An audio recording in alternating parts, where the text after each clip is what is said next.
Hello student, history ज्ञान श्रृंखला में आपका स्वागत है। आज हम अध्ययन करेंगे नागलापुरम शहर की स्थापना किसने की थी। विस्तार से अध्ययन करेंगे। तो चलिए स्टार्ट करते हैं। देखते हैं नागलापुरम शहर।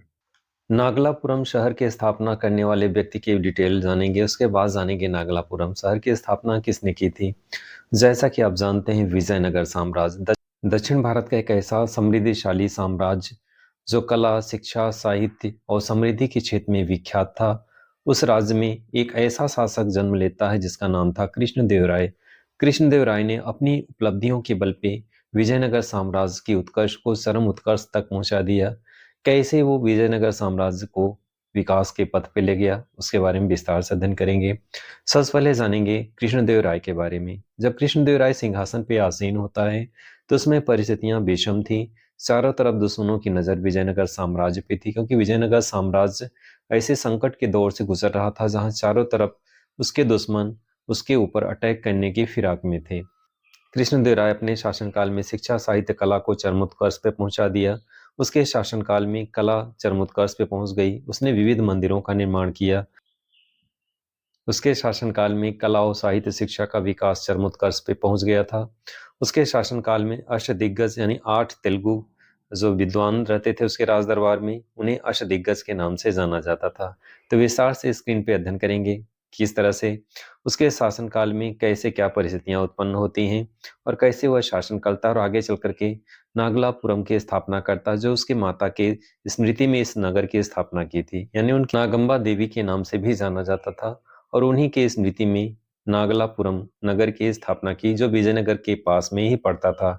और इस तरह से उसने नागलापुरम नगर की स्थापना की। उत्तर भारत में पुर्तगालियों का आगमन हो चुका था। दुश्मन चारों तरफ नजरें गड़ाए हुए था और इस तरह से उसने पराक्रम के बल पे अपने शासनकाल में विजयनगर साम्राज्य को चरमोत्कर्ष पे ले गया। उसके शासनकाल में शिक्षा, साहित्य, कला का चरमोत्कर्ष पे विकास हुआ। अंतिम पड़ाव में वह अपनी जिम्मेदारियों को अपने पुत्र को देना चाह रहा था।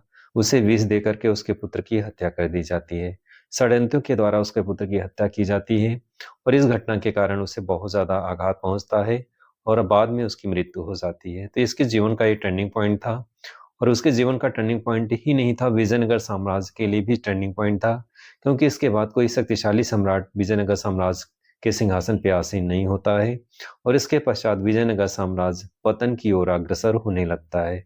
कृष्णदेवराय एक तूफान की तरह आता है और इसके विकास की ऊंचाइयों पर ले जाता है, किंतु कालांतर में पुत्र की मृत्यु के बाद उसकी भी मृत्यु हो जाती है और विजयनगर साम्राज्य पर आक्रमण होने लगता है। जगह जगह पे विद्रोह होने लगते हैं। मुस्लिम आक्रांता विजयनगर साम्राज्य को ध्वस्त कर देते हैं। लाइब्रेरी, पुस्तकालय, बिल्डिंग्स को नुकसान पहुंचाते हैं और इस तरह से विजयनगर साम्राज्य पतन के गर्त में समा जाता है। नकलपुरम के अध्ययन करने के पूर्व उसके संस्थापक कृष्णदेवराय के संदर्भ में कुछ ब्रीफ में जानेंगे। कृष्णदेवराय का शासनकाल 1509 ईस्वी से 1529 ईस्वी तक रहा। कृष्णदेवराय विजयनगर साम्राज्य के सर्वाधिक शक्तिशाली सम्राट थे। कृष्णदेवराय कवि एवं कवियों के संरक्षक थे। तेलुगु भाषा में 8 कवि उनके दरबार में थे जो अष्टदिग्गज के नाम से प्रसिद्ध थे। कृष्णदेवराय स्वयं आंध्र भोज के नाम से विख्यात थे। एग्जाम में हमेशा क्वेश्चन आता है कृष्णदेवराय की निम्न में कौन सी उपाधि थी, तो आंध्र भोज उनकी महत्वपूर्ण उपाधि थी। कृष्णदेवराय जब सिंहासन पर बैठे, राजनीतिक स्थिति अच्छी नहीं थी। पश्चिमी घाट पर पुर्तगालियों का आगमन हो चुका था। विजयनगर के चारों तरफ दुश्मनों की नज़र थी, किंतु अपने पराक्रम के बल पर कृष्णदेवराय सफलता की ऊंचाइयों पर आगे बढ़ते रहे।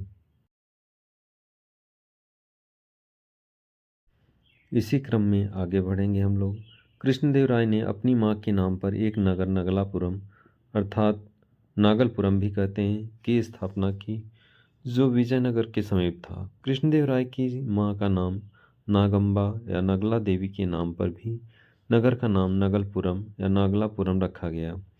कृष्णदेवराय ने मंदिरों में गोपुरम शैली को जोड़ा। गोपुरम या गोपुर, जिसे विमानम भी कहते हैं, एक स्मारकीय अट्टालिका होती थी, प्रायः शिल्प से सज्जित एवं अधिकतर दक्षिण भारत के मंदिरों के द्वार पर स्थित होता था। यह हिंदू मंदिरों के स्थापत्य का प्रमुख अंग है। यह ऊपर किरीट कलश से शोभायमान होता था। यह मंदिरों की चार दीवारी में बने हुए द्वार का काम देते थे। इसी क्रम में कृष्णदेवराय के कुछ और फैक्ट जानेंगे। कृष्णदेव राय के महत्वपूर्ण जानकारियों के संदर्भ में। तो कृष्णदेव राय के प्रमुख सलाहकार तेनालीराम थे, जो इतिहास में विख्यात हैं। विजयनगर साम्राज्य के चाणक्य कहे जाते थे, यानी कैसे ही बौद्धिक और कौटिल्य से परिपूर्ण थे। अपनी बुद्धिमत्ता और चातुर्य के कारण ये विजयनगर साम्राज्य के चाणक्य कहे जाते थे। तेनालीराम अपनी बुद्धिमत्ता के लिए जाने जाते थे। तेनालीराम के चातुर्य और बुद्धिमत्ता के कारण विजयनगर साम्राज्य शांति और विकास के पथ पर अग्रसर होता रहा। कृष्णदेव राय तेलुगु भाषा में आमुक्त माल्यद की रचना की। बोर्ड एग्जाम में कई बार ये क्वेश्चन आ चुका है कि आमुक्त माल्यद की रचना किसने की थी। साहित्य और कला में खूब रुचि लिया। तेनालीराम के कूटनीतिक के कारण विजयनगर साम्राज्य को राजनीतिक सफलता मिलती रही। तेनालीराम के सूझबूझ के कारण युद्धों में सफलता और पड़ोसी आक्रमण से सुरक्षा होती रही। तेनालीराम के बौद्धिकता क्षमता के कारण कला और साहित्य का विकास होता रहा। तेनालीराम की बुद्धिमत्ता का प्रभाव मुगल शासक अकबर पर पड़ा था और उसने भी बीरबल को अपने दरबार में